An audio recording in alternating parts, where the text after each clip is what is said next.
Musa meninggalkan Bani Israel untuk datang pergi ke Gunung Sinai yang ada di Ngawi itu. Kenapa untuk menurunkan Al-Quran harus melalui pelantara? Memangnya Allah nggak mampu? Yang dilarang itu adalah memegang mushaf. Tapi kalau bacanya tidak dilarang. Yang dari Seragen, ngam tangalaihim. yang orang Sunda, alam taro kaifa fa'ala rabbuka bi ashabil fil.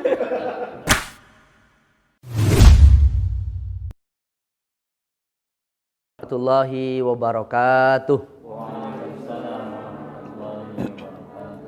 Alhamdulillahilladzi bi ni'matihi tatimmus shalihat wassalatu wassalamu ala sayyidis sadat wa ala alihi wa sahbihi ahli fadaili wal karamat.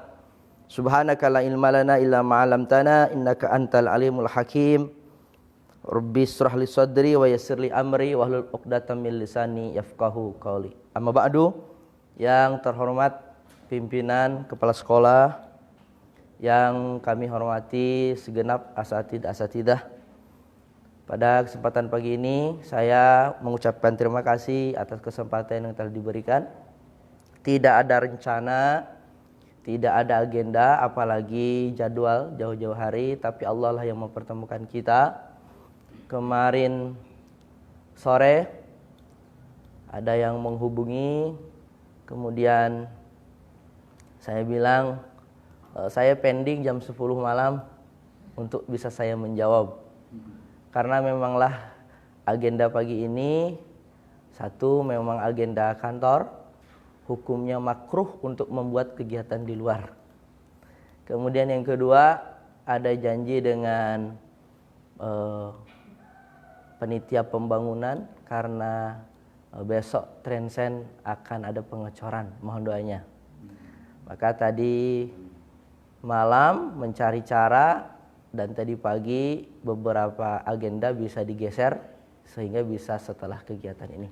Dan saya bersyukur tidak ada juga rencana bisa hadir di tempat yang sangat hebat ini. Tempat ini cukup viral di Sragen. Karena sering menerima tamu, kunjungan, studi banding, kemudian termasuk layarnya yang sangat canggih ini, gitu. Nah, ini memanglah ini di atas takdir Allah. Saya beberapa kali diminta untuk mengisi, tapi tidak pernah bisa, Ustaz Amir. Karena memanglah sekarang modelnya adalah by jadwal. Ahad 1, Ahad 2, Ahad 3, Ahad 5. Ahad keempat saya kosongkan sebagai agenda untuk kunjungan ke Transend. Jadi agenda orang mau kunjung ke Transend resmi dari lembaga itu hari Ahad pada Ahad keempat. Ya, tidak hari sekolah karena biasanya mengganggu sekolah. Gitu. Otomatis ketemu saya hari Ahad pagi, ya mungkin selama jadwalnya tidak berubah sampai hari kiamat, sampai saya mati tidak bisa ketemu.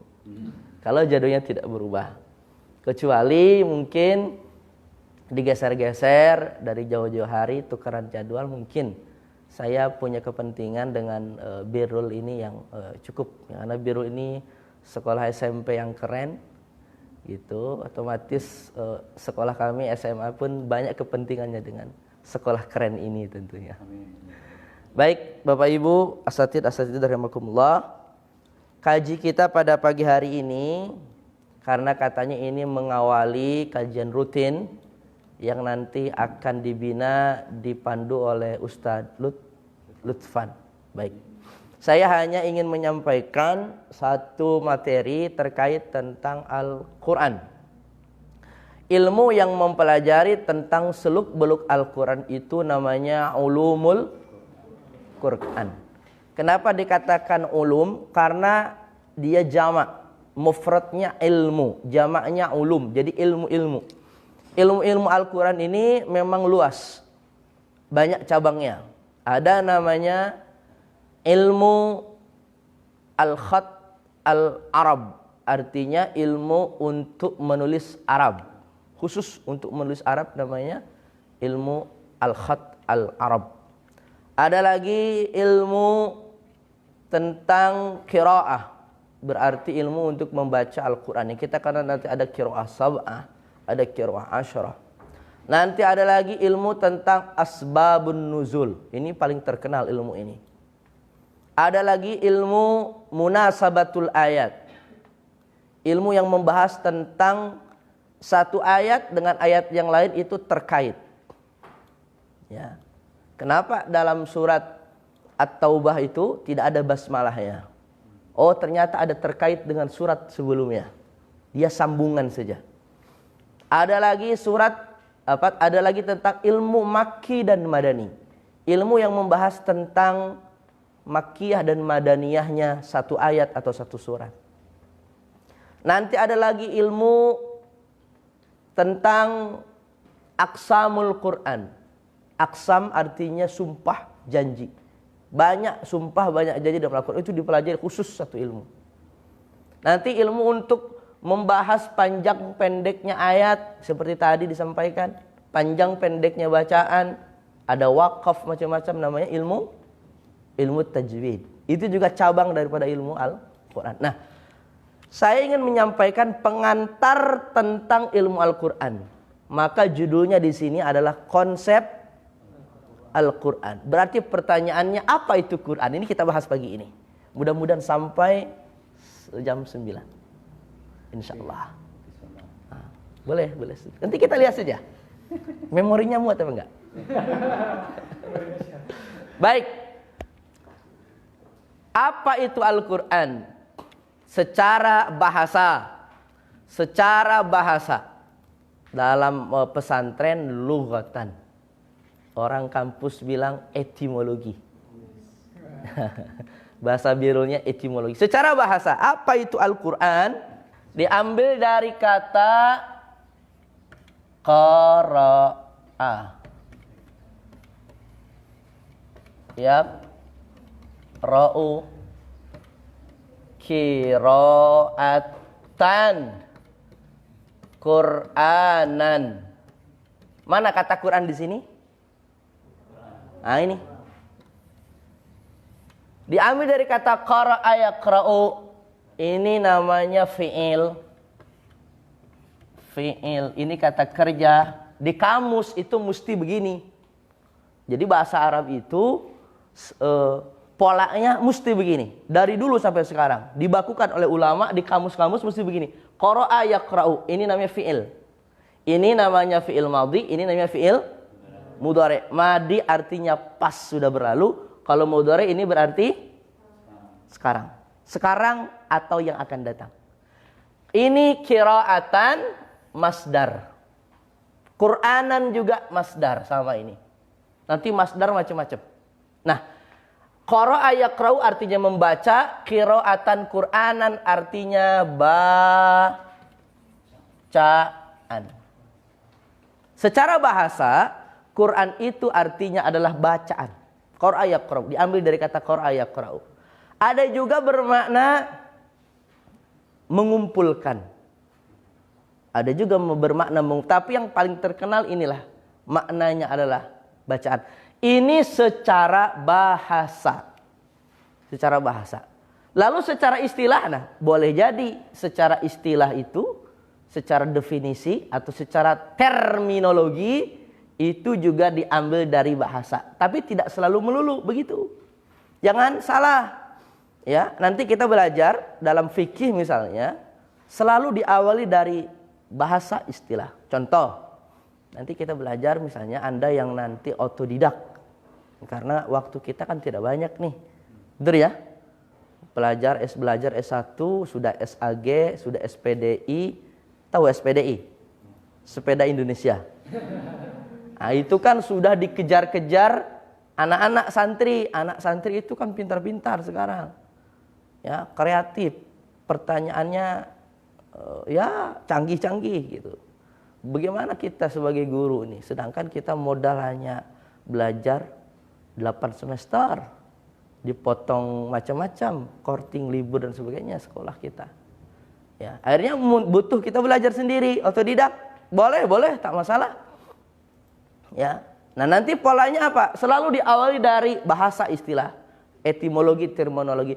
As-salat lughatan ad-du'a. Salat itu artinya doa. Tapi secara bahasa. Bukan secara istilah. Yang dicari bukan secara bahasa, tapi secara istilahnya. Kalau kita cuma ngambil dari bahasa saja, itu salah. Contoh, ada orang mengartikan sholat itu adalah doa. Pantesan dia nggak sholat. Ya, ada kawan saya, kenapa Tuhan tidak sholat? Al-Azhar juga. Ini live di sini mungkin ada yang dengar juga. Kenapa Tuhan tidak sholat? Oh, sholat itu kan doa. Yang penting saya sudah berdoa, yang penting bermakna zikir, saya mengingat Allah, ya, berarti saya sudah sholat. Yang penting kan pikiran saya. Ya. Orang yang nggak ngerti, iya juga ya. Gitu. Padahal itu makna secara bahasa. Yang benar secara istilah, sholat itu apa? Al-af'al al-muftatihu bit takbir wal muhtatimu bit taslim. Perbuatan yang diawali dengan takbir, diakhiri dengan salam. Itu namanya sholat. Jadi mesti ada gerakan. Gitu. Maka dalam hal ini biasanya selalu diawali dengan secara bahasa, secara istilah. Nah, sekarang kita bahas definisi Quran secara istilah. Baik. Al-Quran secara istilah. Apa itu Al-Quran? Al-Quran huwa. Ini kan Al-Quran huwa. Apa itu Quran? Kalamullah.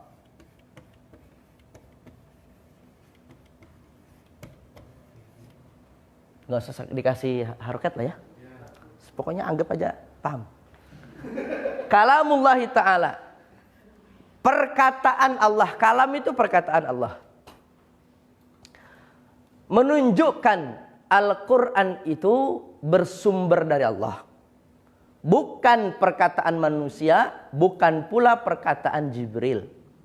Klaim orang orientalis mengatakan Quran itu bikinan Muhammad, itu keliru besar. Sebab di zamannya sampai hari ini Al-Quran terlalu canggih kalau itu perkataan manusia. Gitu ya. Maka Quran itu apa? Quran itu adalah kalamullah, perkataan Allah. Ustadz, apakah Quran itu makhluk? Bukan. Dulu pernah ada perdebatan, ya. Quran itu adalah makhluk. Hampir saja umat menganggap Quran itu makhluk. Untung ada ulama bernama Ahmad bin Hanbal. Dia mempertahankan argumen kalau Quran itu bukan makhluk tetapi kalamullah. Kalamullah. Ustadz, ada orang orientalis mengatakan Al-Quran itu kan bahasa Arab. Ya, tapi di dalam Al-Quran banyak sekali kata-kata serapan dan yang non-Arab. Orang-orang orientalis dengan bukti itu mereka membangun konsep kalau Muhammad itu sengaja mencomot-comot dari berbagai bahasa kemudian diletakkan dalam Al-Quran. Apakah betul dalam Al-Quran ada bahasa asingnya? Ya. Seperti dalam ayat surat Alam taro kaifa fa'ala rabbuka bi ashabil fil. Di belakangnya ada sijil. Sijil. Orang-orang Arab nggak paham sijil itu apa. Ternyata sijil itu bahasa Persia. Itu bahasa Persia. Ada lagi ayat Badi ussamawati wal ar. Badi ussamawati wal ar. Sahabat macam Ibnu Abbas itu bertanya-tanya. Ini orang Arab nih. Sahabat Ibnu Abbas ahli tafsir. Badi itu artinya apa? Allahu badi ussamawati wal ar. Badi itu apa? Sampailah dia ke kampung orang-orang pedalaman, orang Baduy, orang yang Jawanya kromo. Ya, itu sedang bertengkar. Bertengkar ngerebutin apa? Ternyata ngerebutin sumur. Yang satu bilang, ini aku yang bikin sumur dulu. Yang satu bilang, saya yang merawat sumur ini. Saya yang merawat sumur. Jadi diceritakan sumur itu sudah tertimbun lama, sama yang punya ditinggalkan. Kemudian ada orang baru yang merevitalisasi, merawat sampai ada keluar. Dua-duanya sengketa. Yang satu bilang, ana bada'tu. Ibnu Abbas melihat, oh ternyata badi'u itu diambil dari ini. Bada'tu artinya adalah yang memulai. Ketika Allah mengatakan Allah yang memulai langit dan bumi, artinya dialah yang menciptakan langit dan artinya orang Arab sendiri asing dengan bahasanya. Nah, walaupun dalam Al-Quran itu ada banyak kata-kata serapan, tidak menunjukkan, tidak berarti kalau itu adalah bikinan Muhammad. Maka sejatinya ketika kita membaca Al-Quran, kita sedang berinteraksi dengan Allah Subhanahu wa Ta'ala. Maka saya mau tanya, boleh nggak orang membaca Quran itu tidak menutup aurat? Boleh nggak? Jangan nggak pakai baju baca Quran. Atau tahfidz, anak-anak di sini misalnya nggak pakai baju. Iqra bismi rabbikal ladzi khalaq, khalaqal insana. Lagi ngafalin Quran, mata pelajaran hafalan Quran. Boleh nggak? Ibu-ibu nggak pakai kerudung misalnya. Boleh nggak? Boleh aja, tapi adabnya. Karena kita bicara dengan Allah. Quran ini sebagai media untuk berkomunikasi. Yang kita baca ini adalah perkataan Allah. Saya mau tanya lagi untuk ibu-ibu. Boleh nggak orang membaca Quran dalam kondisi haid? Boleh nggak orang membaca Quran dalam kondisi haid? Ibu-ibu haid, sebulan dapat sepekan. Boleh nggak baca Quran? Halo? Belum pernah haid? Atau bapak-bapak bisa menjawab? Ulama nanti berbicara tentang hukum haid. Yang dilarang itu adalah memegang mushaf. Tapi kalau bacanya tidak dilarang. Jadi jenengan boleh baca Quran tanpa memegang mushafnya. Sebab apa? Tidak boleh perasaan, otak, memori kita kosong dari Quran sehari pun. Bahaya ibu-ibu seminggu nggak baca Quran. Banyak yang kesurupan nanti. Sudahlah stres menghadapi rumah tangga, menghadapi anak-anak, suami yang nggak pernah di rumah. Ya, dengan apa dia menguatkan diri? Dengan Al-Quran. Maka banyak ibu-ibu yang one day one juz. Ya kan? Setiap hari 1 juz ibu-ibu tuh. Sebulan khatam Quran. Setelah ditanya, emang apa fungsinya baca Quran one day one juz? Kalau bukanlah bacaan ini, mungkin saya sudah lama ngamuk. Bisa dibayangkan ngurus anak 3 kecil-kecil perempuan semua. Ya, 6 tahun, 4 tahun, 2 tahun. 7 tahun, 5 tahun, ya, 3 tahun. Per 2 tahun naik terus. Biayanya pun barang 2 tahun begitu naik.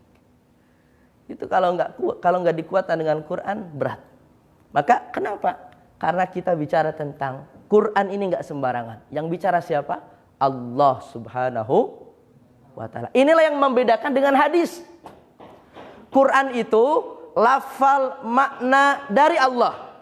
Malaikat Nabi Muhammad nggak intervensi sama sekali. Lafaz dan maknanya 1000% dari Allah. Nggak ada perubahan. Kalau hadis, lafaz dan maknanya dari Nabi Muhammad 100%, 1000% dari Nabi hadis itu. Kalau hadis qudsi, maknanya dari Allah tapi lafaznya dari Nabi Muhammad. Itu disebut hadis qudsi. Contohnya apa itu hadis qudsi? Allah Subhanahu wa Ta'ala berfirman, "Ana inda zanni 'abdi bi wa ana ma'ahu idza da'ani." Aku bersama prasangka hambaku dan aku bersamanya ketika dia memanggil aku. Yang ngomong siapa? Allah. Tapi ini statusnya hadis. Allah yang bicara, tapi redaksinya itu oleh Nabi Muhammad. maka disebut dengan hadis qudsi. Beda Al-Quran, hadis nabawi dan hadis qudsi. Yang kedua, kalamullah al-munazzala, yang diturunkan ala Muhammadin sallallahu alaihi wasallam. Perkataan Allah yang diturunkan kepada Nabi Muhammad sallallahu alaihi wasallam. Al-Quran itu hanya diturunkan kepada Nabi Muhammad sallallahu alaihi, tidak diberikan kepada nabi yang lain. Abu Dzar Ghifari bertanya, "Ya Rasulullah, berapa jumlah nabi dan rasul sebelum panjenengan?" Ya, ini sama seperti pertanyaan kita, jumlah nabi dan rasul berapa sih? Ya kan? Katanya Plato, Aristoteles itu juga nabi. Ya kan? Ahli hikmah. Jangan-jangan Mahatma Gandhi. Oh, Mahatma Gandhi enggak. Baru kemarin sore ya Mahatma Gandhi. Konfusius itu juga, Buddha itu jangan-jangan nabi juga. Cuma yang mengkultuskan yang salah umatnya. Wallahu alam. Abu Dzar bertanya, Rasulullah, berapa jumlah nabi dan rasul? Nabi sallallahu alaihi wasallam mengatakan, jumlah nabi dan rasul sepeninggal saya jumlahnya adalah 120.000. 120.000 disaring menjadi 313, levelnya adalah rasul. Jadi 313 rasul, selebihnya adalah nabi. Itu yang menunjukkan beda nabi dan rasul. Nabi belum tentu rasul, rasul otomatis nabi. Kalau jenderal otomatis kopral. Kalau kopral belum tentu jenderal. Nanti disaring lagi, ada namanya nabi yang 25. Itu yang disebutkan dalam Al-Quran. Disaring lagi ada ulul azmi, nimim atau mimin. Ya. Ulu yang memiliki azmi, yang memiliki azam. Para nabi yang memiliki azam. Nuh itu masuk kategori ulul azmi. Gimana enggak masuk kategori? Dia berdakwah berapa tahun? Itu bukan masa hidupnya. Baru sepenggal dakwahnya. Alfu illa khamsina ama. 1000 kurangi 50. 950 tahun. Nabi Nuh alaihissalam. Itu pun anaknya enggak mau ikut bapaknya. Nabi Nuh. Umatnya ditenggelamkan. Ya. Kata Ibnu Katsir. Ya. Bencana yang menimpa bumi itu. Pertama kali adalah Nuh. Bencana yang menimpa bumi itu pertama adalah Nuh. Nabi Adam kan gak ada bencana. Nabi Idris gak ada bencana. Mulailah Nabi Nuh tuh. Quran hanya diturunkan kepada Nabi Muhammad SAW. Maka karakter Quran itu polanya beda dengan kitab-kitab sebelumnya. Taurat, Zabur, Injil beda. Termasuk Suhuf itu beda. Kitab-kitab itu turun sekaligus. Tapi Al-Quranul Karim turun kepada Nabi Muhammad dengan cara yang berangsur-angsur. 23 tahun lamanya Al-Quran turun. Sampai orang-orang Makkah, para tokoh intelektualnya itu menggugat. Kenapa kitab-kitab dulu turunnya sekaligus, Quran kok sedikit-sedikit? Ya, langsung dijawab oleh Allah. Kadzalika linutsabbita bihi fuadak. Begitulah cara kami dalam rangka apa? Meneguhkan hatimu. Quran turun berdasarkan kebutuhan Nabi Muhammad sallallahu alaihi wasallam. Maka ketika Nabi berdakwah di Makkah 13 tahun menghadapi orang-orang yang otaknya bebal, dia tidak percaya hari akhirat, maka yang turun di Makkah itu banyak bicara tentang akhirat, surga, neraka, hari kiamat. Dan karakternya selalu ayatnya pendek-pendek, dia tegas-tegas. Ya kan? Al-Qari'ah, mal-Qari'ah, wa ma adraka mal-Qari'ah. Itu ngomongin kiamat tuh. Katanya pendek-pendek. Karena kita sedang ngomong dengan orang yang bebal, pendek-pendek aja. Tapi jelas. Ayat-ayat tentang akidah. Qul huwallahu ahad, Allahus samad. Lam yalid walam yulad, walam yakul lahu kufuwan ahad. Selesai itu dikasih surat Al-Ikhlas tuh. Selama 13 tahun. Baru bicara tentang birrul walidain, di periode Makkah. Yang namanya berzina itu haram, masuk di Makkah. Riba itu nggak boleh di Makkah. Tapi nanti detailnya di Madinah. 10 tahun. Ayat-ayat tentang hukum surat Al-Baqarah itu panjang-panjang. Maka karakternya di Madinah itu panjang-panjang ayatnya. Detail dia. Spesifik. Bicara tentang razam, bagaimana hukuman riba. Padahal yang namanya merampok, mencuri, berdusta itu sudah bicara di mana? Di Makkah. Prinsip-prinsip saja. Tapi nanti detailnya bicara di mana? Di Madinah. 10 tahun itulah nanti disebut dengan Madaniyah. Yang 13 tahun itulah disebut dengan Makiyah. Quran turun berangsur-angsur, beda dengan kitab yang lain. Al-munazzala ala Nabi Muhammadin sallallahu alaihi wasallam biwasitati malaikat Jibril. Wasit. Mana wasit? Tahu wasit? Wasit pertandingan sepak bola? Wasit itu artinya menengahi. Melalui pelantara malaikat Jibril. Quran turun melalui pelantara malaikat Jibril. Ini ilustrasi. Allah. Ini Muhammad. Ini Khaliq. Ini makhluk. Allah mau berinteraksi dengan makhluk. Khaliq mau berinteraksi dengan makhluk. Pertanyaan begini. Kenapa untuk menurunkan Al-Quran harus melalui pelantara? Memangnya Allah nggak mampu? Ini pertanyaan nakal nih. Memangnya Allah nggak mampu? Mesti harus pakai pelantara? Allah itu kan maha gagah, maha kuasa. Dia kan Khaliq. Mampu saja. Sekarang pertanyaannya, apakah Allah tidak mampu? Nah sekarang begini. Sebenarnya yang nggak mampu itu Allahnya apa Muhammadnya? Allahnya apa Muhammadnya? Khaliknya apa makhluknya yang nggak mampu? Makhluknya. Ini yang bikin meja siapa? Tukang. Tukangnya siapa? Nama jeneng siapa namanya? Mas Latif. Anggap aja Mas Latif yang bikin meja. Coba Mas Latif ngomong sama meja. Kan sampean yang bikin. Nggak bisa ya? Yang nggak mampu Mas Latifnya apa mejanya nggak mampu? Mejanya nggak mampu, makhluknya nggak mampu, dia nggak selevel. Maka tidak mungkin Muhammad sebagai manusia, sebagai Khalik langsung bercakap-cakap dengan Allah.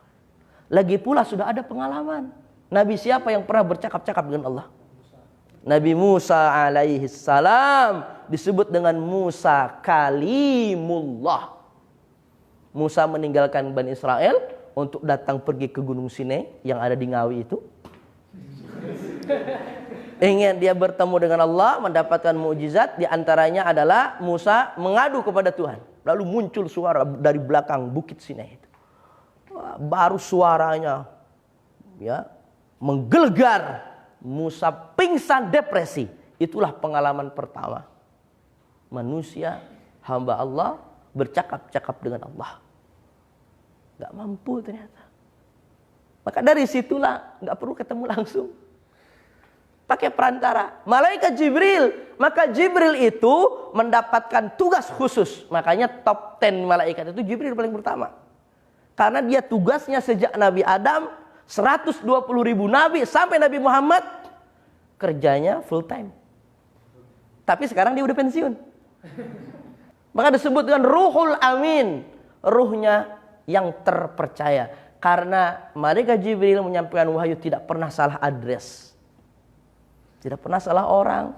Telat misalnya, ini kok gak datang nih, ternyata nyangkut di mana, di tiang listrik apa di mana, kan enggak juga. Nah inilah. Maka dikatakan al-munazzala biwasitati malaikat Jibril alaihi salam. Maka banyak sekali cerita bagaimana Jibril nampak bentuk aslinya oleh Nabi Muhammad sallallahu alaihi wasallam. Ada riwayat mengatakan 2 kali. Ada yang mengatakan 1 kali. Ketika Nabi Muhammad berada di Gua Hira, Jibril datang. Ya. Sampai Nabi peluk ya. Nabi sampai takut karena ada makhluk yang besar. Kemudian ketika dia keluar dari Gua Hira, perjalanan pulang, dia melihat ke atas. Melihat makhluk yang besar. Langit tidak terlihat. Biasanya bintang gemintang dalam suasana cerah terlihat. Tapi sekarang tertutupi oleh apa? Sayapnya Jibril yang memenuhi timur dan barat. Minal masyriq ilal maghrib. Tapi Nabi Muhammad tidak bisa melihat bentuk Jibril yang asli.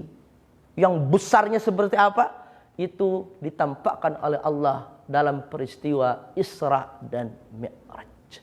Ketika Nabi menembus langit ketujuh, kemudian Sidratul Muntaha di atasnya langit ketujuh, disitulah Nabi melihat, oh ternyata Jibril sebesar itu. Setelah dari atas, Jibril di bawah, oh ternyata Jibril sebesar itu. Jadi kalau ingin membuktikan bumi ini bulat atau datar, bumi ini flat atau globe, jangan melihatnya dari tower Telkomsel. Lebih atas lagi baru oh ini bulat. Gitu. Ada di sini yang meyakini bumi datar. Nah, Bapak Ibu yang dirahmati Allah ini, malaikat Jibril lah menjadi pelantara antara Allah dan Nabi Muhammad sallallahu alaihi wasallam. Biwasitah malaikat Jibril. Nah, saya hapus lagi. Ini dulu aja, satu dulu. Al-muta'abbadu bitilawatihi. Ini kita selesaikan itu ya. Merupakan ibadah bagi yang membacanya. Al-muta'abbadu merupakan ibadah bagi yang membacanya. Tidak ada kitab di atas muka bumi ini yang orang ketika membacanya itu bernilai pahala. Baru membacanya. Dikatakan satu huruf adalah satu pahala. Alif lam mim. Bukan itu satu pahala, tetapi alif satu pahala, lam satu pahala, mim satu pahala. Khusus bulan Ramadan diskon besar-besaran kali 10. Alif 10, lam 10, mim 10. Bismillahirrahmanirrahim. Alif lam mim. Allahu Akbar. Sudah 30 pahala. Tidak ada kitab yang lain yang bernilai pahala. Baru membaca. Baca hadis, dia menjadi pahala karena tadaburnya, karena tolabul ilminya, karena mengamalkan sunnahnya. Tapi kalau cuma sekedar membacanya, tidak seperti Quran. Dialah yang dibolehkan untuk dibaca dalam sholat. Tidak boleh dibaca dalam sholat. Innamal a'malu binniyat. Allahu Akbar. Apalagi yang bukan hadis, an-nadhafatu minal iman. Allahu Akbar. itu bukan hadis. Man jadda wajada. Allahu Akbar. Hanya Quran yang boleh. Al-muta'abbadu bitilawah. Itu baru membacanya. Belum tadabburnya. Saya mau tanya. Orang lebih baik. Ini masalah keutamaan mengkaji Al-Quran. Ya. Kan level pertama itu ada membaca. Level kedua itu tadabbur makna. Level ketiga itu baru nanti pemahaman. Level keempat baru amal. Mengamalkan. Saya mau tanya. Lebih bagus hatam. Ya, 1 juz setiap hari. Atau memaknai Quran sehari 1 ayat. Mana yang lebih bagus? Lebih bagus memaknai 1 hari 1 ayat. Jadi di birrul walidain levelnya, kalau selama ini baru bisa baca Quran, coba gimana caranya sekarang setiap hari 1 ayat, one day 1 ayat, tapi tafsir, tapi makna. Itu dahsyat dan itu keutamaannya luar biasa. Ada disebutkan keutamaannya seperti matahari dan bulan. seperti sinar matahari dan sinar ya, cerah mana tuh? Jemuran kering oleh sinar bulan? Enggak. Itulah luar biasanya tadabbur itu. Ibnu Abbas, sahabat, dikatakan, aku mempelajari surat Al-Baqarah butuh waktu 2 tahun. Tuh, D2, tuh 2 tahun baca Al-Baqarah. Kita mah pengennya cepet-cepet aja. Ustadz, nanti waktu kita habis. Emang waktu kita untuk apa sih? Kan mencari ilmu itu kan momen terbaik dalam kehidupan kita. Kalau bisa kita mati dalam keadaan mencari ilmu. Pilihannya cuma 2, menjadi murid, kalau enggak jadi guru. Gitu kan? Hari ini jenengan sementara ketemu saya dulu, besok lusa jenengan jadi guru. Kalau bisa kita meninggal dalam keadaan menjadi guru atau jadi murid. Jadi kalau cuma panas sedikit mah tetap aja berangkat sekolah. Ini kesempatan mati syahid, Ustaz. Jangan pernah, Ustaz saya izin dulu. Justru ini kesempatan saya mati syahid, gitu ya. Gitu kan. Wah, ini bagus nih, pas lagi parah-parahnya nih, sakit nih. Kalau perlu impusannya dibawa nih, masuk ke Birul nih. Kesempatan ini mati syahid, kapan lagi Pak Ustaz? Gitu. Ini luar biasa. Al-muta'abbadu bitila. Inilah kenapa membaca Quran itu bagian daripada ibadah. Ada tata cara terkait, ada adabnya. Mesti ada tadi toharoh dulu. Ya, membaca Quran menghadap ke kiblat. Ya, menutup aurat, menghadap ke kiblat, diawali dengan isti'adzah, a'udzubillahi minasyaitonir rajim. Itu juga bagian. Ya, tidak tergesa-gesa. Yang paling utama itu kan ya, panjang pendeknya tajwidnya, baru yang berikutnya cengkoknya. Mau rock, dangdut, terserah. Ini belum apa-apa udah didangdutin. Ya. Nah ini ya. Maka dikatakan al-muta'abbadu bi tilawatihi, Al-Qur'an ini merupakan ibadah yang utama dalam kehidupan seorang muslim. Al-muta'abbadu bi tilawatihi al-maktubu fil masahib. Al-maktubu fil masahif. Al-maktub yang ditulis di dalam mushaf. Quran itu ditulis di atas kertas. Quran itu ditulis di atas kertas. Maksudnya gimana, Ustaz? Sejak pertama Quran itu turun, itu langsung didokumentasikan dengan 2 cara. Cara pertama melalui hafalan. Jibril datang berhadapan dengan Nabi, yang Nabi waktu itu dikatakan ummi, tidak bisa baca tulis. Kalau makanya Jibril itu mengajarkan Nabi itu dengan lisan. Dengan lisan. Oleh Nabi ditirukan, langsung hafal. Paham dia. Makanya kata Jibril, la tuharrik lisanaka lita'jala bih. Jangan buru-buru. Nabi itu saking semangatnya ingin ya menghafal, menerima Quran. Tapi kata Allah melalui Jibril, la tuharrik lisanaka lita'jala bih. Karena Quran ini selain bisa dihafal, dibaca, juga harus menyerap ke dalam dada. Nah, maka lihat metodenya. Jibril kepada Nabi Muhammad itu dengan hafalan. Karena Jibril berhadapan dengan orang yang tidak bisa baca tulis. Nabi Muhammad tidak bisa baca tulis. Hikmahnya nanti, memanglah Quran itu bukan buatan Muhammad. Ada hikmahnya. Coba kalau Muhammad pujangga, dia bisa baca tulis, bisa ngeprint sendiri, punya percetakan sendiri. Orang sudah, ini Quran buatan Muhammad nih udah.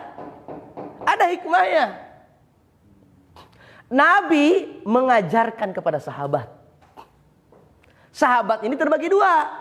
Ada sahabat yang sudah bisa baca tulis, ada sahabat yang memang ummi. Secara keseluruhan orang Arab ummi, tapi banyak di sana kelompok-kelompok terpelajar. Abu Bakar termasuk orang yang sudah bisa baca tulis.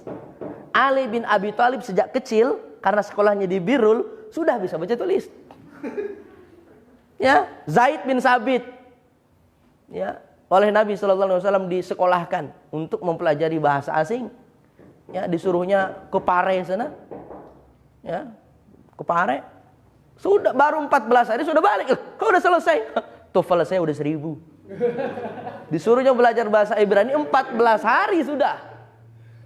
Makanya karena sahabat ini ada yang bisa baca tulis, maka Nabi membuat komunitas mereka ini dalam satu kelas. Yang rumahnya jauh dapat fasilitas rumah dinas. Untuk apa? Sewaktu-waktu ayat turun, Nabi memerintahkan mereka kumpul tulis. Maka dikatakan oleh para ahli Quran, Nabi memiliki minimalnya 40 katibul wahyi. Para sekretaris pencatat Quran. Minimalnya ada 40 orang. Ketika Nabi datang, ya, sahabat ngumpul, Nabi menyampaikan ayat Quran. Tadi malam Jibril datang, ayatnya begini. Sahabat menulis. Didiktekan oleh Nabi, sahabat nulis. Setelah nulis, mereka menghafal. Ibnu Mas'ud itu dia punya catatan. Dia juga hafal di sini.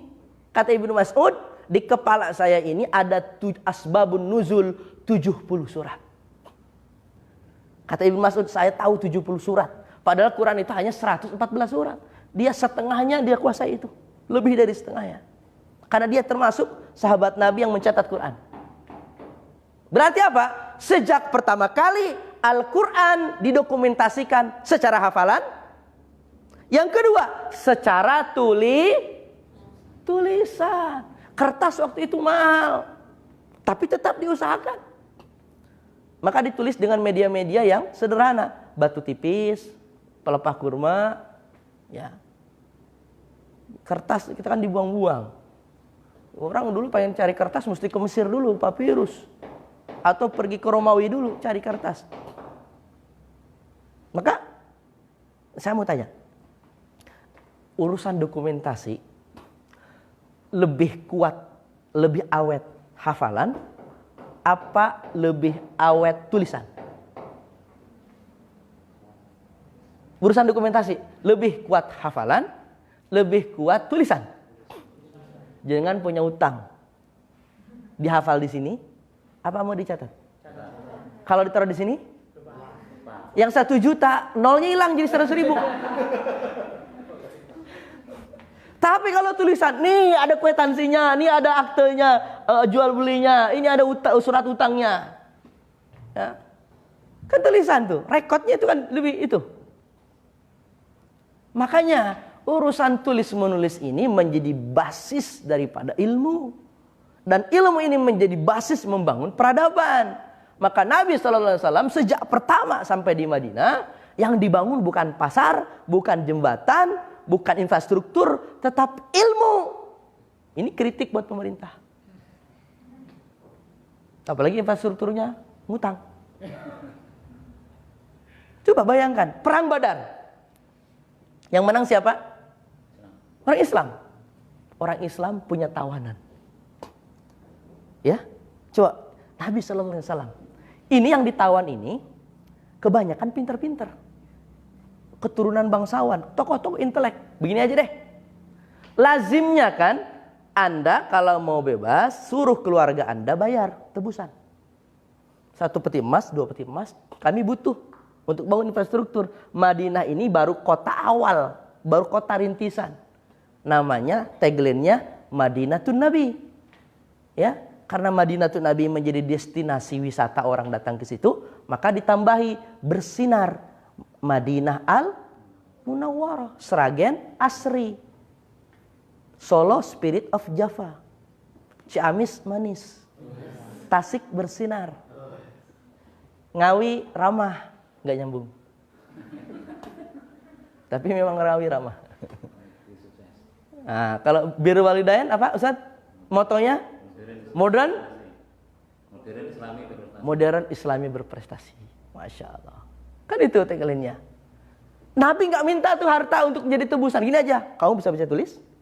Ya. Kamu pintarkan 10 orang Islam, bebas. Luar biasa. Ini tawanan, orang kafir, musuh, yang kapan saja bisa kita penggal, disuruhnya jadi guru. Maka dalam sejarah militer, ini kesaksian musuh Islam di zaman modern, tidak pernah ada dalam sejarah militer dunia seorang tawanan menjadi guru kecuali dalam peradaban Islam. Itulah Nabi Muhammad sallallahu alaihi wasallam. Kalau Nabi Muhammad tidak memiliki ide untuk mencerdaskan umatnya, dari mana? Sampai tawanan perang pun dilibatkan untuk mencerdaskan umat. Betapa baca tulis ini penting. Salah satunya adalah untuk menulis Al-Quran. Sekarang begini. Ketika Al-Quran itu dihafal, maka hafalan itu bisa hilang seiring dengan orangnya meninggal dunia. Ya? Seiring dengan orangnya meninggal dunia. Tapi kalau tulisan, selama dia disimpan, selama dirawat, dia abadi. Yang penting nggak kena virus aja. Atau jadi bungkus gorengan. Nah ini dimulai disadari. Saya ambil contoh beberapa dokumentasi ya. Contoh. Ini yang saya sampaikan ini kuliah S1 Pak.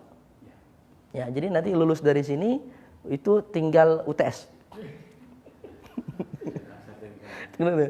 Satu ketika begini, Nabi SAW menyampaikan pelajaran, Nabi mendiktekan ayat, sahabat nulis. Ayat selesai, ditutup. Tapi sahabat masih nulis. Biasanya kan, catatan kemarin aku nggak masuk, kayak gitu kan. Lengkapi. Tapi Nabi melihat gelagat berbeda. Langsung Nabi menegur. Kamu nulis apa? Kok yang lain udah selesai kamu masih sibuk nulis? Nganu ya Rasul, saya nulis perkataan panjenengan, non Quran. Berarti sahabat ini nulis apa? Nulis hadis. Karena selain Quran, hadis. Kalau Quran itu Nabi ngomongnya di forum resmi. Tapi kalau sehari-hari, dari pagi sampai pagi lagi, dari bangun tidur sampai tidur lagi, itu hadis. Ya. Kata Nabi, la taktub anni siwal Quran. Jangan pernah mencatat semua yang keluar dari lisan saya kecuali Quran. Maksudnya apa? Baru diketahui oleh para ahli, Nabi punya tujuan agar Quran tidak bercampur dengan yang lain. Maka hadis itu dicatat setelah 100 tahun Nabi meninggal dunia. Ya, siapa orang pertama yang mencatat hadis? Namanya Imam Malik dalam kitabnya Al-Muwatta. Kalau hadis, makanya hadis banyak yang dhaif, bahkan palsu. Tapi Quran tidak pernah ada ayat yang dhaif atau palsu.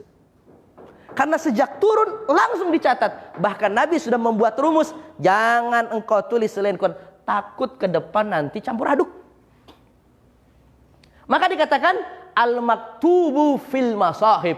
Quran ini selain dihafal, kemudian dicatat. Nanti kita akan tahu apa manfaatnya dicatat.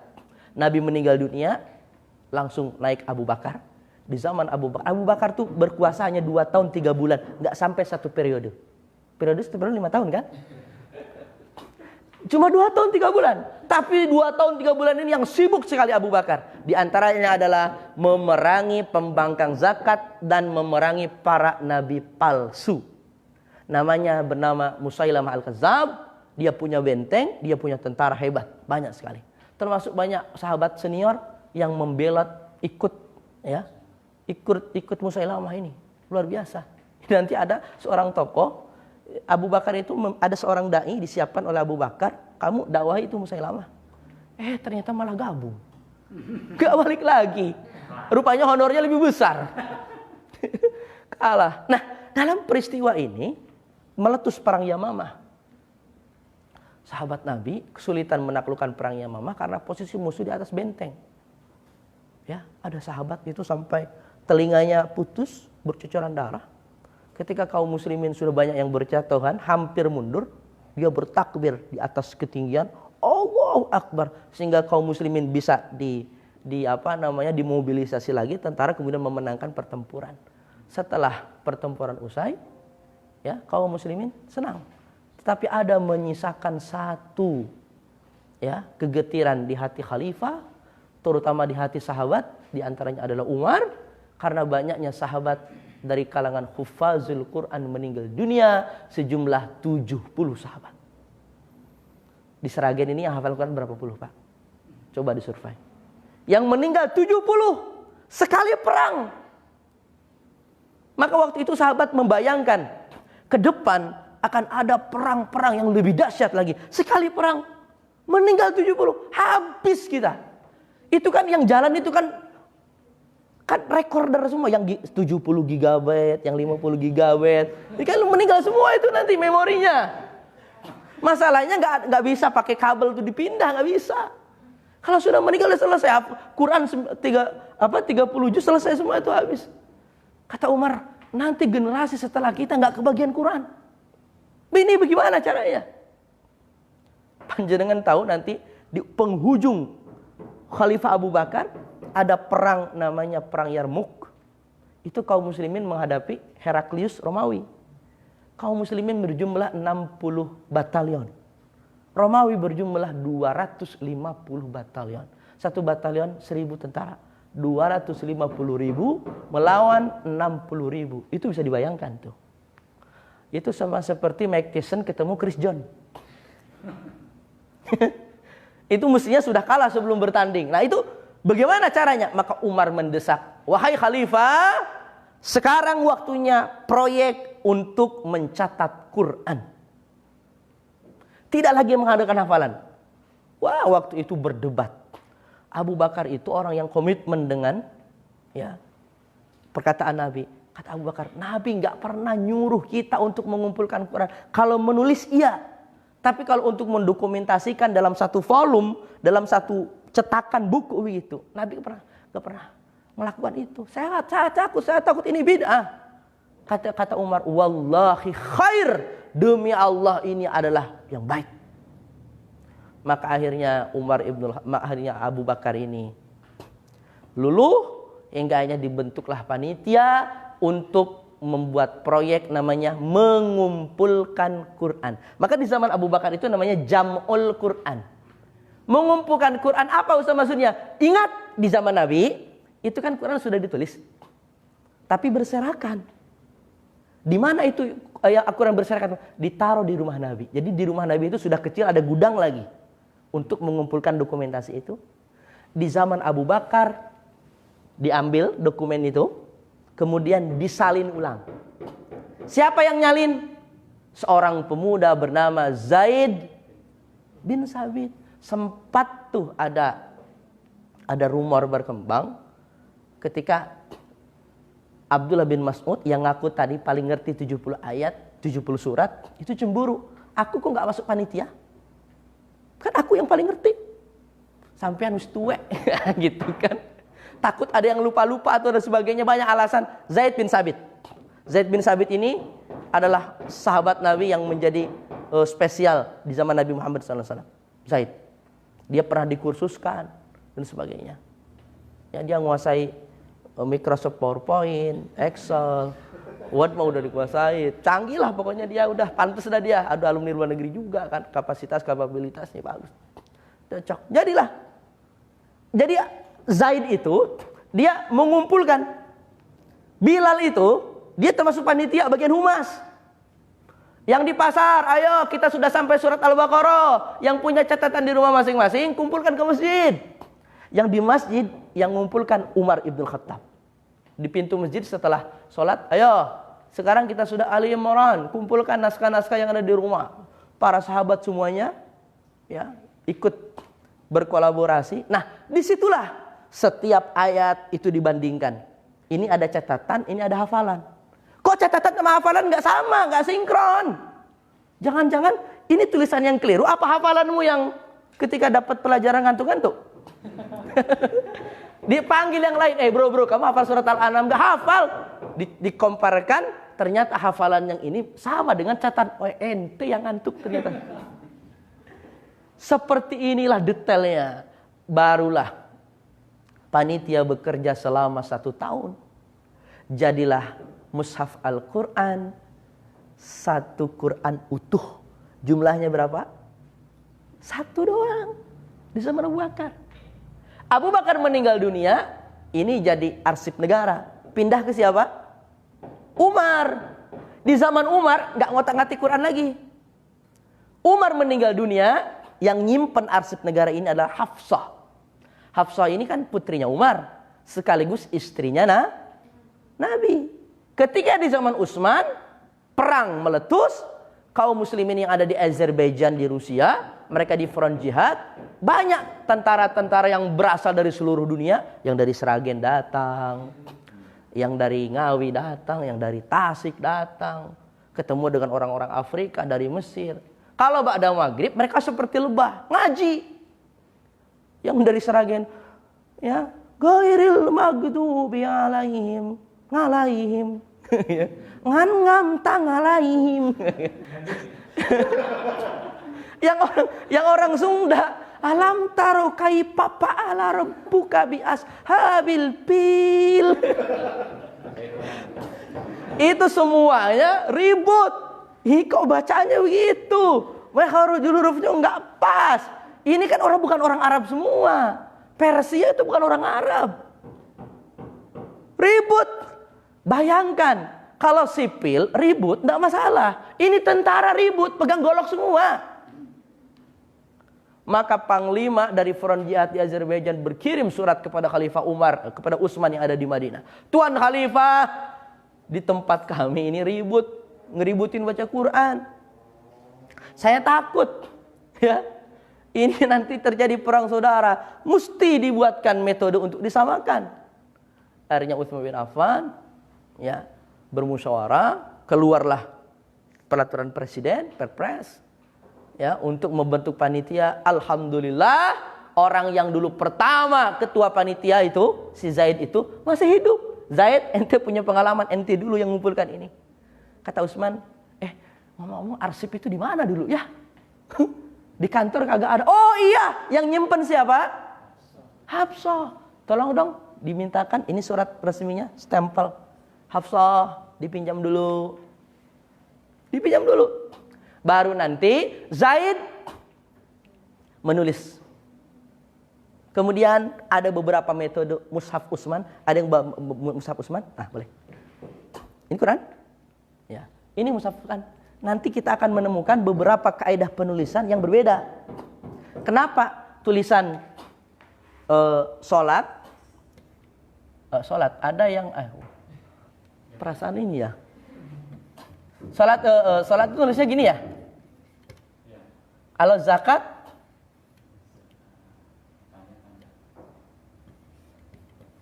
ya. Ada lagi yang tulisannya itu dia tidak pakai begini, tapi dia begini saja. Alif. Itu ternyata itulah kaidah tulisan daripada Utsman. Utsman itu nanti punya rumus sendiri ketika menulis Arab. Ya, maka disebutkan ini nanti pelajaran tersendiri ya, tidak perlu pusing-pusing nanti stres.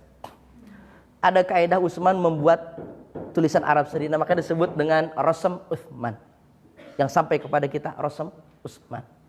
Utsman bekerja dan para panitia bekerja sehingga menghasilkan 7 mushaf. 1 tadi master volume disalin menjadi 7. Dulu nggak ada fotokopian. Fotokopiannya ditulis dengan tangan. Itu gempor nggak tuh si Zaid tuh? Tapi ini proyek besar. Nah, Bapak Ibu, mushaf yang hasil kerja panitia dengan mushafnya dengan mushafnya Hafsah, hasil kerja pertama Abu Bakar, itu ada sedikit perbedaan dari segi penulisan. Makanya ketika mushaf ini diresmikan, di antaranya mushaf ini dikirim ke kota-kota besar. Dikirim ke Yaman, dikirim ke Bahrain, nanti dikirim lagi, ada yang di Madinah, ada yang dikirim ke Mekah, ada 7 mushaf. Ya. Utsman menginstruksikan untuk memusnahkan mushafnya Hafsah. Karena ada perbedaan tadi. Takut nanti suatu saat. Termasuk mushaf yang ada di seluruh negeri, semuanya untuk diberangus. Karena harus sama dengan hasil kerja panitia. Kecuali yang memang Gibran punya catatan sendiri tapi sama. Nggak perlu dibakar. Itu. Maka ketika permohonan diminta kepada Hafsah, Hafsah tidak mengizinkan. Barulah setelah Hafsah meninggal dunia, mushaf yang punya Hafsah ini baru dimusnahkan. Demi apa? Demi untuk menyeragamkan. Tapi musuh Islam mikirnya nggak gitu. Utsman dengan tangan besinya, dia diktator, membakar mushaf-mushaf yang lain yang boleh jadi yang dibakar itu Al-Quran yang asli. Kurang ajar kan? Ini kapan-kapan kita bahas kapasitas Utsman deh. Apa mungkin Utsman berlaku seperti itu? Bapak Ibu yang dirahmati Allah Subhanahu wa taala, al-maktubu fil masahib. Apa lagi ya? Ini hapus ya? Yes.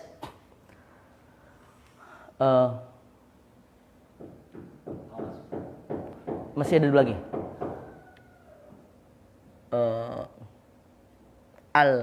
Al-wasala ilaina.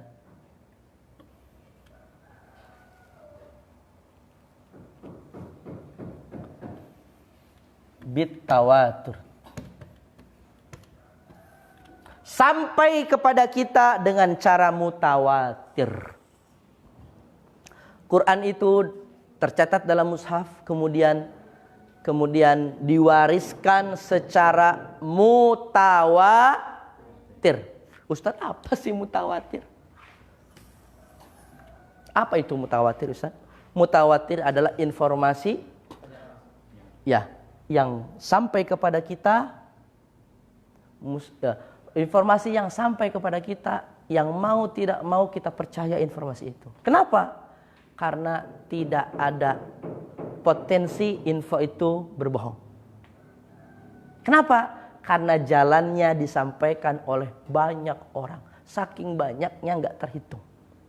Itu disebutkan informasi yang mutawatir. Quran itu dihafal jutaan orang. Quran itu ditulis oleh banyak orang. Per detail, per huruf jumlahnya tidak mungkin dikorupsi. Maka sampai kepada kita Quran yang kita pegang ini adalah valid. Yang diturunkan Jibril kepada Nabi Muhammad. Ditulis oleh Khalifah Abu Bakar. Dilanjutkan oleh Utsman sampai kepada kita. Ini valid. Kenapa? Karena diturunkan dari generasi ke generasi dengan cara tadi. Informasinya mutawatir. Saya ambil contoh begini. Bu. Kartini itu ada enggak? Ibu Raden Ajeng Kartini itu ada enggak? Ada. Saya tanya ibu. Ada enggak Kartini itu? Pernah ketemu? Katanya yakin ada. Jangan-jangan hoak. Coba, dari mana ibu yakin kalau Raden Ajeng Kartini itu ada? Informasi. Informasi dari mana? Dari foto. Pernah lihat Raden Ajeng Kartini pidato? Dalam video? Kan baru foto aja. Sama tulisan dia berkirim surat dengan yang di Belanda itu. Hanya dengan 2 modal itu saja sampean percaya? Mulai ragu nih. Saya tanya lagi. Bapak proklamator kita tuh siapa? Ini pertanyaan untuk semuanya. Soekarno. Yakin Soekarno itu ada? Yakin? Pernah ketemu Soekarno? Terus dari mana Anda tahu kalau itu Soekarno beneran? Dari mana Anda tahu? Oh, fotonya banyak, Ustaz. Videonya juga ada di arsip nasional itu, lengkap dia. Ketika di PBB dia pidato, ada lengkap semua. Gak mungkin hoak. Saya mau tanya lagi. Presiden RI sekarang siapa? Jokowi. Pernah ketemu Jokowi? Ada di sini ini pernah ketemu Jokowi? Di mana? Dapat sepeda? Di mana ketemu Jokowi? Di kampus. Di kampus. Dia yakin, saya belum ketemu. Cuma ketemu di TV aja. Mungkin saya mengatakan, bisa aja, jangan Jokowi itu standman aja, bohongan aja itu. Gitu. Nah, ada informasi yang kita mau nggak mau mesti percaya. Padahal kita nggak pernah ngeliat langsung. Itulah yang disebut dengan informasi mutawatir. Informasi yang kita harus telan bulat-bulat tanpa mempertanyakannya, seperti kita melihat dengan mata kepala sendiri. Kenapa? Karena informasi itu datang kepada kita melalui jalur yang meyakinkan. Gak mungkin semua di alam dunia ini berbohong. Gimana caranya nyuap mereka sebanyak itu? Jadi Soekarno itu walaupun kita gak ketemu, ya percaya aja. Karena terlalu banyak informasi sampai kepada kita. Itu namanya mutawatir. Sekarang saya mau tanya, Nabi Muhammad itu ada nggak sih? Pernah ketemu? Dari mana? Fotonya nggak ada, videonya nggak ada. Cuma ngandelin keyakinan kita aja. Ayo, mulai ragu nih. Ternyata Nabi Muhammad itu informasinya sampai kepada kita dengan cara mutawatir. Jutaan orang hadis itu sampai kepada kita. Menyebut Muhammad, Quran menyebut juga dan seterusnya. Gak mungkin sebanyak orang itu mereka berdusta. Inilah disebut dengan informasi mutawatir. Ada sepeda, ada mobil apa yang suka ngebut itu? Bis apa? Hah? Sumber kencono. Tabrakan dengan beca. Beca masih ada? Masih ya. Cuger. Dia alun-alun. Blah. Ternyata sing ancur bisa peot. Itu becanya udah yang guas kakek-kakek, penumpangnya nenek-nenek lagi pulang dari pasar. Sehat. Tapi bisnya ringsek. Mas siapa namanya? Mas Ragil. Mas Ragil datang. Ya, Ustad dah. Di alun-alun ada tabrakan. Unik. Ya. Bis versus beca. Sing remuk. Bisnya. Kira-kira respon jenengan gimana? Oh, ngapus sih. Kenapa? Yang ngomong Mas Ragil. Opo menekat. Setelah itu datang Mas Gibran, saya Gibran datang. Oh, iya yo, aku barusan dari sana. Wah, itu bawa foto di iki loh fotonya, slow motion. Ini viral nih. Ternyata dia detik-detik itu dia ngambil gambar. Wah, orang sudah mulai percaya tuh. Orang sudah mulai percaya. Padahal orang itu nggak ngelihat. Cuma tadi modal cerita ini yang dari sejak hampir dibully ini. Setelah itu mulai ada Syekh Gibran karena dia punya kapasitas dibawa barang-barang bukti. Sekarang datang Ustadz Amir. Saya barusan dari sana. Ayo kita nonton bareng-bareng ke sana. Kata guru nggak usah Ustadz. Iya kami percaya. Ustadz Amir nggak pernah bohong. Gitu kan. Besok guru gajinya naik 1000%. Percaya aja kita mah. Ustadz Amir yang bicara. Inilah informasi yang kita nggak ngelihat dengan mata, tapi kita seolah-olah melihat dengan mata. Kenapa? Karena banyaknya orang-orang ini yang menginformasikan. Lagi pula orang-orang ini terkenal dengan apa? Kejujurannya, seumur hidup tidak pernah berdusta. Hadis itu begitu. Satu orang aja informan pernah berdusta. Ya, mau bayar hutang, meleset. Udah, gugur tuh riwayatnya. Ya, ada ahli hadis makan di pinggir jalan, itu dipertanyakan kredibilitasnya. Lu kok catatanmu jadi bungkus gorengan iki? Oh itu sudah derajatnya turun itu dalam dunia hadis. Hadisnya tuh dhaif tuh yang keluar begitu tuh. Nah maka dikatakan sampai ke Al-Quran itu sampai kepada kita dengan cara mutawatir. Maka musuh-musuh Islam mencoba menggoyang Al-Quran dengan berbagai cara. Al-Quran tetap kuat. Mulailah mereka menggoyang hadis. Ya, mulai. Karena Quran gak ada celahnya. Berat. Ada seorang orientalis namanya Maurice Bucaille. Ya, dia diutus oleh gereja, oleh Katolik. Dia seorang dokter. Ya, dia adalah ahli filologi, dia seorang saintis juga. Dia seorang yang mengerti tentang agama dia. Dibiayai untuk mempelajari Islam. Maurice Bucaille kemudian membaca Quran. Tugasnya adalah mencari kelemahan Quran. Ternyata dia malah jatuh cinta dengan Quran. Dia masuk Islam. Bikin tuh buku judulnya The Miracle of Quran. Mukjizat Quran. Diseminarkan di forum seminar internasional di Makkah Mukarramah terkait dengan sains Quran. Ya, ada orang macam seperti itu. Nah, al-wusul bitawatur al-muftatihu bisuratil Fatihah wal muhtatimu bisuratin Nas. Muhtatimu bisuratin Nas. Al-Quran itu dalam bentuknya yang final dibuka dengan surat Fatihah dan ditutup dengan surat An-Nas. Itu Quran. Coba cek Qurannya masing-masing.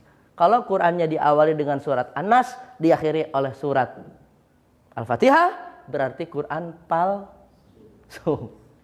Ini Quran itu. Dari awal sampai akhir mesti urutannya begitu. Dalam bentuknya yang final. Oke? Cukup. Selesai sampai sini. Inilah yang disebut dengan apa itu? Al-Quran. Kalamullah Ta'ala. Al-Munazzala ala Nabi Muhammadin sallallahu alaihi wasallam biwasitati malaikat Jibril. Al-Muftatihu bi suratil Fatihah. Al-Muta'abbadu bi tilawatihi. Al-Wusulu ilaina bi tawatur. Al-Maktubu fil masahih. Al-Muftatihu bi suratil Fatihah. Wal-Muhtatimu bi suratin Nas. Adapun nama-nama Al-Quran, maksud dan tujuan Al-Quran diturunkan, termasuk isi kandungan Al-Quran, bagian daripada muqaddimah mempelajari Al-Quran. Ternyata kita baru sampai definisi. Alhamdulillahirabbil alamin. Demikian yang dapat kami sampaikan. Mudah-mudahan yang sedikit ini bermanfaat, berkesan, dan menambah energi kita untuk semakin semangat. Saya punya tugas adalah untuk menyemangati panjenengan. Kalau cuma sekedar mengajar, ya, tanpa ada bekas terkait dengan semangat, percuma. Artinya jenengan nanti hanya menunggu disuapin saja. Tapi kalau jenengan mandiri, nanti berusaha, sudah banyak literatur, nanti Anda juga bisa.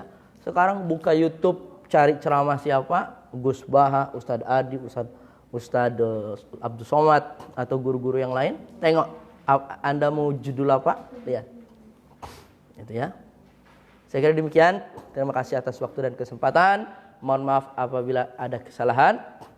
Ya, jangan ada yang tersinggung. Ya, demikian. Assalamualaikum warahmatullahi wabarakatuh. Waalaikumsalam.